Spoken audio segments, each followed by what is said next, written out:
السلام عليكم ومرحبا بكم. ان شاء الله تكونوا بخير. لا ننسوا الصلاة والسلام على سيدنا محمد وعلى آله وأصحابه أجمعين. جبت معكم هنايا قاطو يعني رائع، يجي غير بالحسل وبالبيكربونات. هنا شعلنا في المقادير. هنا جبت هنايا طاوة حندير فيها قرصة الملح، درت معاها نص كاس تاع سكر، وضفت هنايا مغرف تاع لافاني، ونفس الكاس درت معاه نص كاس تاع حسل، يعني راح نديرو عبر واحد. وهنايا كاس تاع زيت كما قلنا، قرصة الملح، كاس نص كاس عفوا تاع سكر، نص كاس تاع حسل، وكاس تاع زيت، ومغرف لافاني. راح نخلطو هنايا مليح وراح ندو هنايا فوق النار. هنا ماذا بيك النار تاعك تكون قليله، وحركي مليح هنايا بالمغرف.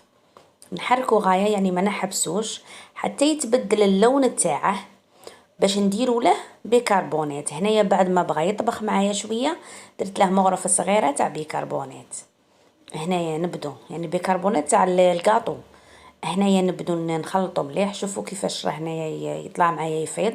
هنا ماذا بيكم تنقصوا له باسكو توليش يفيض عليكم ويحرقكم. هاكا نخلطو مليح مليح حتى يتبدل اللون تاعه. شوفوا هنايا بدا يتبدل اللون تاعه. هنايا ساي كملت بعد ما خلطت مدة 5 دقائق حتى قريب 10 دقائق ونطفو عليه. هنا راح نفرغه هنايا في الغيسيبيون ونبدا نحرك فيه حتى يبرد معايا هذا الخليط باش نضيفو له البيض. شوفوا هنا بعد ما برد معايا هنايا عندي 2 حبات تاع بيض. حنضيف له الحبه الاولى ونخلط مليح. يعني ما تخافيش من تشوفي هذاك الزيت طلع لك، ما تخافيش منه. نخلطو مليح ونزيدو الحبه الثانيه ونزيدو نكملو عفوا التخلاط تاعنا. نخلطو مليح هكا. ماذا بيك انا كيما قلت لك الخليط تاعك يكون دافي يعني رايح للبرود. هنا نبدو نضيفو في الفرينه. ماذا بيك الفرينه تاعك تغرب ليها ونزيدو معاها ساشي تاع خميره الحلوى اللي هي الطلاعه، ونبدو نخلطو مليح هكا. الخليط تاعنا نخلطوه مليح. دوك تشوفوا القوام تاعها كيفاش يولي، يعني ما نيبسوهاش. شوفوا ما تقعد طريه كيما هكاش ولا ما تلصقش في اليد هكا. هنايا راح نجيبوا البلا اللي حندخلوه الكوشه، نديروا له بابي كويسون.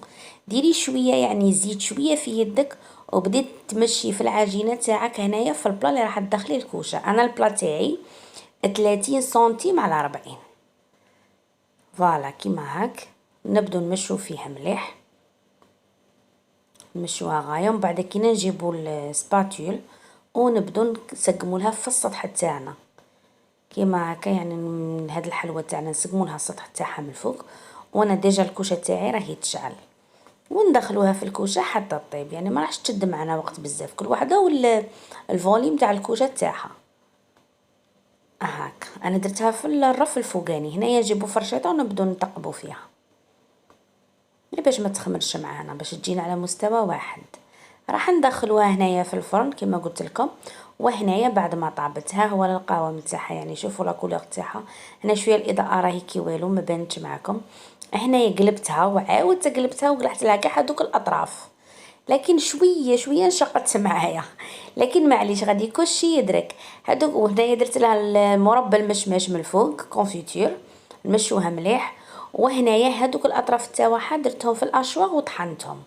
وراح نجيبو هنايا صفايه ونبدا نغربل فيهم من الفوق داك الخليط اللي يعني هذوك الاطراف اللي طحنتهم نديرهم في الصفايه كيما راكم تشوفوا. الفيديو راه واضح معاكم. ونبدا نغربل فيها هنايا فوق كاع السطح تاع الكاطو تاعي بعد ما درت له مربى المشماش. هنا راح نقطعها معاكم. خلوها يعني تتشرب شويه وتريح، ونقطعها معاكم وتشوفوها في طبق التقديم. فوالا ان شاء الله ما كنتش طولت عليكم في هذا الفيديو، وان شاء الله برك تكونوا فهمتوا يعني الوصفه. هذا هو القوام تاعها وهذه هي النتيجه بعد ما قطعتها ودرتها انا في طبق التقديم.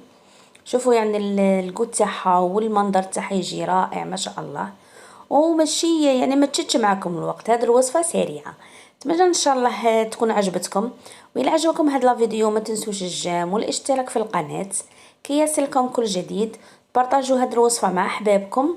وان شاء الله انا نقول لكم في الاخير ما كنتش طولت عليكم وتترحموا على ميمتي. وانا نقول لكم في الاخير دمتم في رعايه الله وحفظه ومع الف